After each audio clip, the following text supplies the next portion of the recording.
The International Champions Cup is finally here. We have 12 teams, 16 cities, as well as 4 to 5 different countries. What makes this tournament so special is the fact that it plays right into preseason for all the European teams.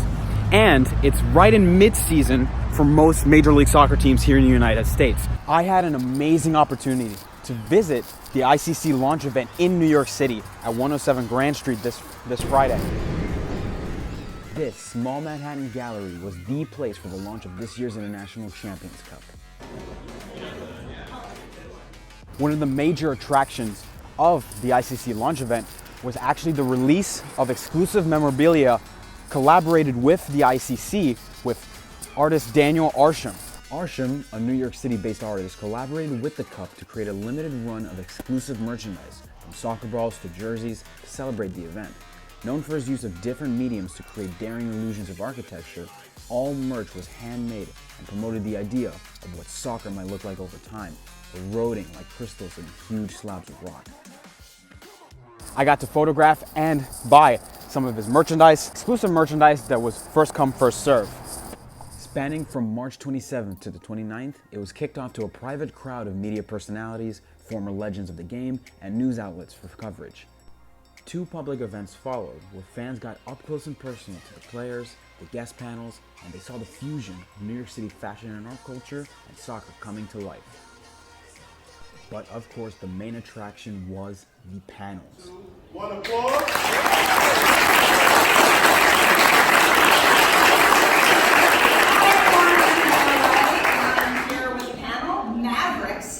The launch allowed you to sit in with the action.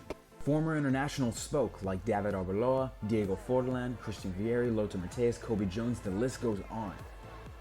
Fans flocked to see superstar athletes and experts speak on topics such as historic derbies, racism in soccer, and the evolution of the women's game, as for the second year running, an all-women's version of the Cup will take place, this time for the trophy and additional prize money.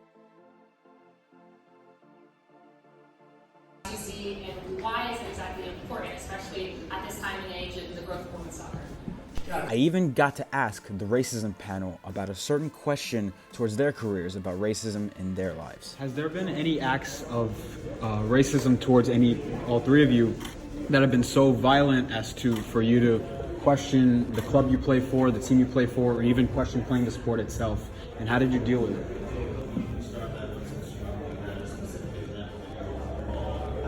The acts of racism was from an opposing team, and then, just with the nature of the game, it happened. I guess I could look back and wonder if they were any of the tackles or things that happened to be excessive or extraordinarily violent. I tend to think so. That's the nature of it. But I hope and pray that it wasn't due to race. But when you have those confrontations, you tend to think that maybe there was a little bit of that involved. It's never gotten to a point for me that I'm going to let a moment or an act of racism stop me from doing what I'm going to do, or I'm going to stop playing the game that I love. No, not without doubt. And I would espouse that to everyone, espouse that to every kid out there. Do not let an individual or a group of individuals affect what you want to do in your future. But it wasn't just guest panels and speakers. Daniel Arsham's merchandise was still a huge talking point outside of the panels and all the publicity that I was receiving. Fans got to go home with the exclusive apparel designed by Arsham and his firm, Snarkitecture. According to Stephanie Cooch, the director of the robot company and an affiliate of the ICC, his jersey, available in white and black, found its design through similar collaborations with Kith in New York City.